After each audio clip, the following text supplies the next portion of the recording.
Sekarang, kita sudah resmi berada di tahun 2026. Bagi sebagian orang, pergantian tahun hanyalah angka di kalender. Namun, bagi banyak orang lainnya, tahun baru selalu datang dengan pertanyaan besar tentang masa depan. Biaya hidup masih terasa tinggi. Persaingan kerja semakin ketat. Teknologi berkembang sangat cepat. Sementara tidak semua orang punya kesempatan yang sama untuk beradaptasi. Di kondisi seperti ini, semakin banyak orang mulai bertanya pada diri sendiri. Apakah mengandalkan satu sumber penghasilan masih cukup aman? Pertanyaan itu wajar, bahkan sangat masuk akal. Namun, di balik semua tantangan ini, ada satu kenyataan penting yang sering terlewat. Setiap perubahan besar selalu melahirkan peluang baru. Dan menariknya, peluang itu seringkali justru terbuka lebar bagi mereka yang mau memulai dari skala kecil. Di video ini, saya tidak akan menjanjikan kekayaan instan. Kita akan membahas secara realistis 7 ide bisnis di tahun 2026 yang bisa dimulai dengan modal kecil, masuk akal untuk pemula, dan relevan dengan kondisi sekarang. Jika kamu sedang mencari inspirasi atau ingin mulai membangun sumber penghasilan baru dengan lebih terencana, video ini dibuat untuk kamu. Sebelum masuk ke daftar ide bisnis, ada satu pola besar yang perlu kita pahami bersama. Bisnis di tahun 2026 bukan lagi soal siapa yang paling murah atau siapa yang paling besar. Konsumen hari ini jauh lebih sadar dan kritis. Mereka tidak hanya membeli produk, mereka membeli kepercayaan, nilai, dan relevansi. Teknologi seperti kecerdasan buatan kini sudah menjadi alat umum.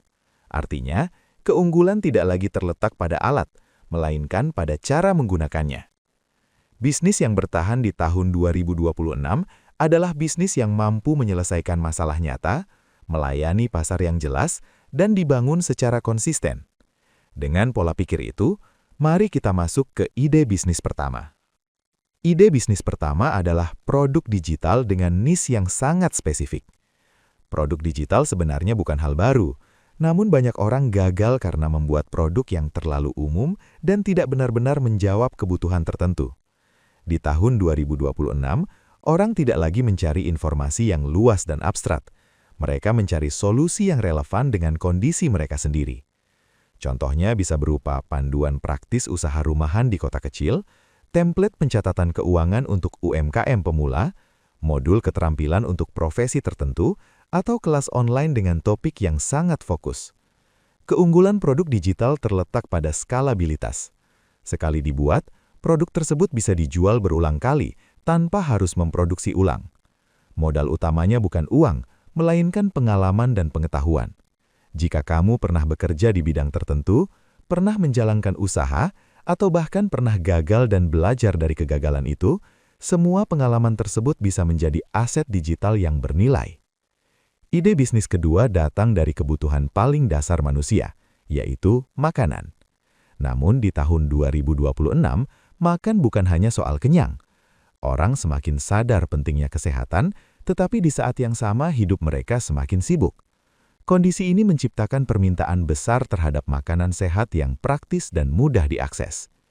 Contohnya antara lain frozen food sehat untuk keluarga sibuk, camilan rendah gula, salad siap makan, atau minuman herbal dengan kemasan modern. Bisnis ini bisa dimulai dari dapur rumah dengan menu terbatas. Yang terpenting adalah konsistensi rasa, kebersihan, dan kejelasan manfaat. Di tahun 2026, orang membeli makanan bukan hanya karena rasanya, tetapi karena rasa aman dan kepercayaan terhadap produsennya. Ide bisnis ketiga sangat relevan dengan kondisi saat ini, yaitu jasa berbasis kecerdasan buatan untuk UMKM. Banyak pelaku usaha kecil sadar bahwa teknologi itu penting, namun mereka sering merasa bingung dan kewalahan untuk memulainya. Disinilah peluang besar muncul. Kamu tidak harus menjadi ahli teknologi, kamu hanya perlu menjadi penghubung antara teknologi dan kebutuhan praktis bisnis kecil. Layanan yang bisa ditawarkan antara lain pembuatan konten berbasis AI, penulisan caption dan promosi, chatbot sederhana, hingga optimasi pekerjaan harian. Modal utama bisnis ini adalah kemauan belajar dan kemampuan menjelaskan teknologi dengan bahasa yang sederhana. Di tahun 2026, Orang yang bisa membuat teknologi terasa mudah akan sangat dibutuhkan. Ide bisnis keempat datang dari perubahan kesadaran terhadap lingkungan dan gaya hidup. Fashion bekas kini bukan lagi sekedar pilihan murah. Bagi banyak orang, thrifting justru menjadi simbol karakter, kreativitas, dan kepedulian terhadap keberlanjutan. Dengan kurasi yang tepat, rework desain yang kreatif, dan cerita brand yang jujur, bisnis ini memiliki pasar yang kuat, terutama di kalangan generasi muda. Modalnya relatif fleksibel, namun konsistensi kualitas dan gaya adalah kunci agar bisnis ini bisa berkembang. Ide bisnis kelima datang dari gaya hidup kita. Banyak bisnis lokal menyadari pentingnya media sosial, tetapi tidak memiliki waktu, tenaga, atau tim untuk mengelolanya secara konsisten. Disinilah peran konten kreator lokal menjadi sangat penting.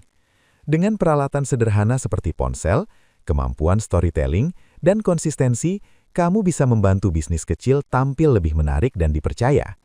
Bisnis lokal tidak membutuhkan konten yang sempurna.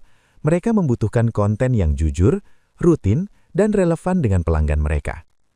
Di tahun 2026, kepercayaan adalah aset utama. Personal branding bukan soal pencitraan berlebihan. Ini tentang kejelasan pesan, nilai, dan keahlian seseorang di mata publik. Banyak orang memiliki kemampuan, tetapi tidak tahu bagaimana cara menampilkannya secara tepat. Jasa personal branding membantu individu maupun pelaku usaha membangun kehadiran digital yang konsisten dan meyakinkan. Bisnis ini tidak membutuhkan modal besar, tetapi membutuhkan empati, pemahaman audiens, dan kemampuan komunikasi. Ide bisnis ketujuh adalah menjadi agen dan kurator produk lokal. Di sekitar kita, banyak produk lokal berkualitas yang kesulitan menjangkau pasar yang lebih luas. Kamu bisa berperan sebagai jembatan antara produsen dan konsumen. Tanpa harus memproduksi sendiri, kamu bisa membangun bisnis berbasis jaringan, distribusi, dan kepercayaan. Fokus pada satu kategori produk dan bangun relasi jangka panjang. Ketujuh ide bisnis ini terlihat berbeda, tetapi memiliki benang merah yang sama. Semuanya berangkat dari masalah nyata, memiliki pasar yang jelas, dan bisa dimulai dengan modal yang realistis. Di tahun 2026, bukan bisnis terbesar yang bertahan, melainkan bisnis yang paling adaptif dan konsisten. Tidak perlu menunggu sempurna. Langkah kecil yang dilakukan dengan sadar jauh lebih baik daripada rencana besar yang tidak pernah dimulai. Terima kasih sudah meluangkan waktu menonton video ini. Semoga salah satu ide yang dibahas hari ini bisa menjadi titik awal perjalanan baru kamu di tahun 2026.